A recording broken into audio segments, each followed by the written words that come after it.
case gives the phrase looks to die for a whole new meaning.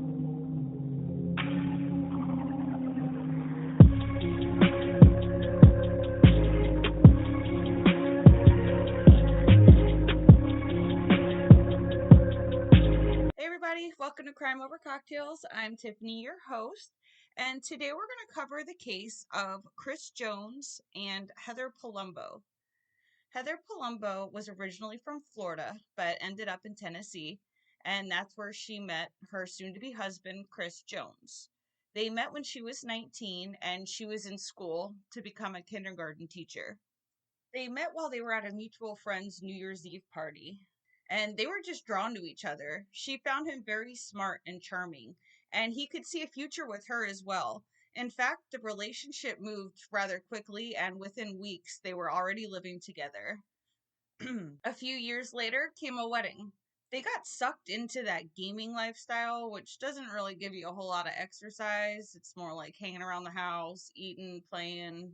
But she was happy, and Heather really didn't seem to care. She was starting to put on some weight, but Chris always made her feel beautiful. They ended up having two children together, and she was happy with her family. But as time went on, maybe that, so-called light bulb went on, and she wanted to make herself feel better. Heather at this point had put on 160 pounds.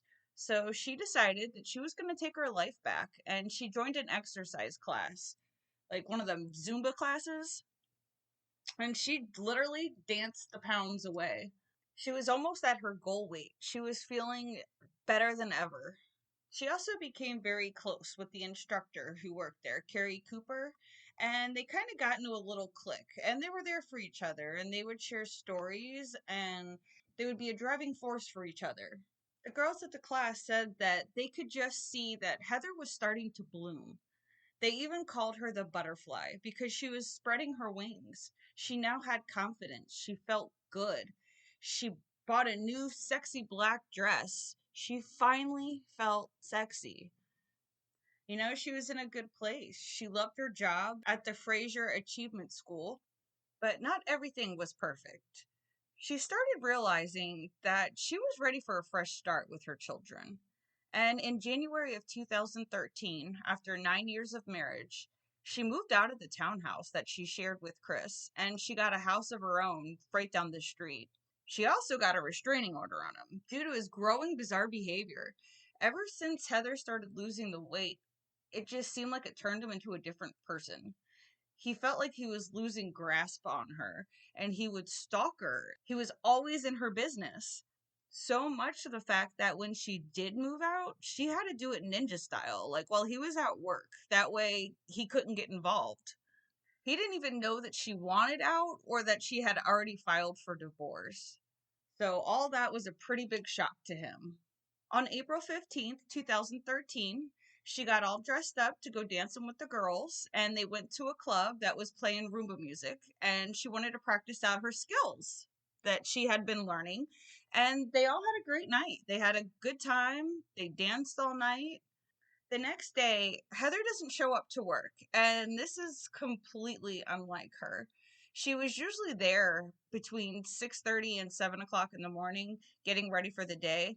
And a fellow teacher named Jessica noticed when she was pulling into the parking lot that day that Heather's car wasn't there. And she even thought to herself that that was kind of odd because Heather always beat her at work. When Jessica noticed that her car wasn't in the parking lot, she goes right to her room and finds it dark. Right away, she gets in her car and she goes over to Heather's house. She's already alarmed. She doesn't know what's going on, but she does know, like, this is unlike her friend. When she arrives, she's somewhat relieved because she finds Heather's car. It's in the driveway. So she's thinking, maybe she's sick. But she's not answering the door and she's not answering her phone. So Jessica decides to call Melissa Smith, who is Heather's best friend, who has a key. That way they can get in and take a look around, see if there's anything out of place, anything that should alert them. Is Heather in the house? Where is she? First thing that they notice is that her purse, which had her car keys and cell phone, were gone, but there was no sign of Heather. They call the police to report a missing person. Chris, he also goes to the police station to report his wife missing and to tell them that he received a weird email from Heather that day. And the email states, "Come get Ava. I cannot face them like this. Please forgive me and raise them to remember me as their mommy." So the cops, of course, are like, okay, is she suicidal? Is she okay? Do we have mental issues going on? What's her background? And he says that he hasn't seen her and he has no clue what's going on, that this is not typical Heather. So he's not sure what is happening. Within 24 hours of her missing, Carrie Cooper, who was the dance instructor, she actually was also a Memphis police officer. So she got to work right away. She did not want to waste any time because everybody knows the longer you wait, the harder it is to find people. So they got to work. They handed out flyers. They had search parties. They started social media accounts trying to figure out where she went. Has anybody seen her? Has anybody talked to her? The cops talked to her close friends, to see where Heather's head was at. Try to see what's been going on in her life. Did she have an affair? Was she suicidal? And all of her friends said absolutely not, that this woman was no way, shape, or form suicidal. She was excited about life right now. There's no way in hell she would think about ending it. Her life was just getting exciting. They had told the cops that she gained a new outcome on life and that she was coming out of her shell. There was just no way she was walking away now. So they bring Chris back in for questioning again, and this is when he also tells them that they had a court date coming up that was just days away for the divorce, and that he thinks that maybe Heather was seeing another man, and gives them the name of Edward. He didn't have a last name or really anything about the guy, just that his name was Edward. He said that he had seen some text messages between the two going on. So the cops are able to track down this elusive Edward, and his name is Edward Rollerson. And he lived about 500 miles on the eastern side of Tennessee. So they asked him to come down, and he obliged. He came down and he took the 8-hour drive so he could talk to the detectives. Detective Cook had asked him on the phone, "Is your girlfriend there?" And he's like, "Well, yeah, she's in the backyard." And the detective's like, "Oh, okay, so Heather is okay." And he was like, "That's not my girlfriend." That they had known each other for many years and they actually dated in 1993 for 2 years, but they were young and it didn't work out. He said that she started to post pictures of her proud weight loss. And so he had reached out to congratulate her on being able to lose the weight. And this time, Heather, she was happy to hear from him. And this time she was single.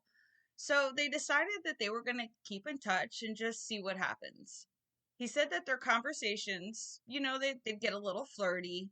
And he said that one day Heather decided that she was going to initiate sexting and that he was pretty surprised and caught off guard since she had never talked to him like that before. But he admitted that, I mean, he went along with it. He wasn't mad at it. He said, "You never forget your first love." He insisted that they may have been speaking over the phone, but that they have not been face to face in all these years. The night she went missing, she was actually on the phone with Edward. He said he got a call and it was a little disheveled, but he could hear a man's voice arguing with her in the background. She was asking the man to leave, and he wasn't sure who the man was, but said that he was almost positive that he thought it was Chris. Phone records did show that he was telling the truth and that Edward was home on the day that she disappeared. It was starting to come to light that cops are starting to think that this has got to be Chris. Chris may not be the worried husband that he was appearing to be.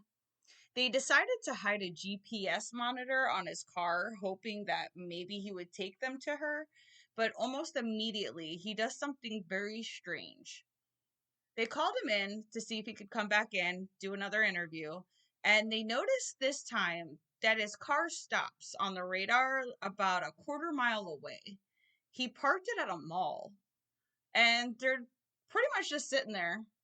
watching his screen, and they're like, what the hell is this guy doing?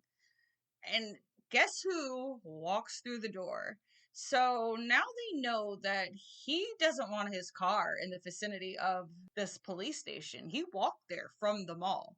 So, of course, they're not going to let him know they know that, but they're definitely going to use that to their advantage and try to find out exactly why does he not want us in the vicinity of his car. So they get cadaver dogs and they walk them over by his vehicle, and the dogs, they alert.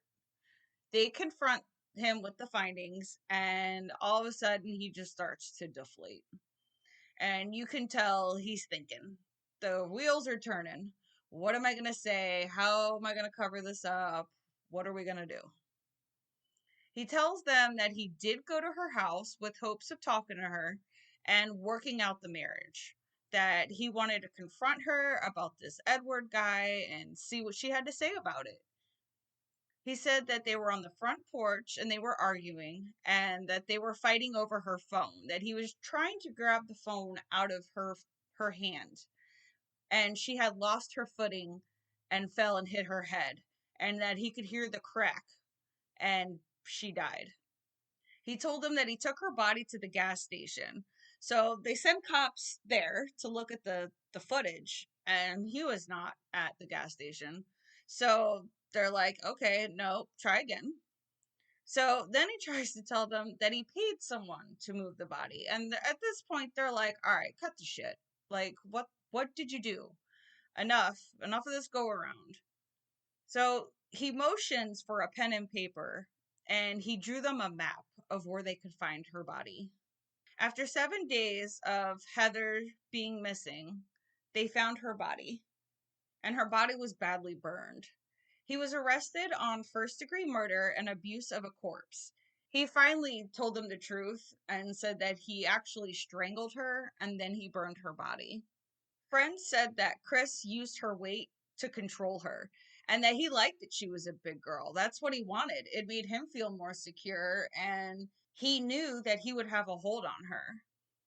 Once he had her under his control, then he would tell her things like, no one's going to want you now. Look how big you are. No one's going to want you like I do. No one's going to love you like I do. When she started to get serious and started losing the weight, he was not happy. And he would actually bring her fatty foods like McDonald's and stuff to work on her lunch, just trying to fat her up again, just trying to get her to gain more weight. She even confided in her friend saying that he bluntly told her that he wants her to gain it back. She would tell him to stop and that she's not trying to eat junk food, and she's trying to be healthy. She wanted to better herself, but he just couldn't stop himself.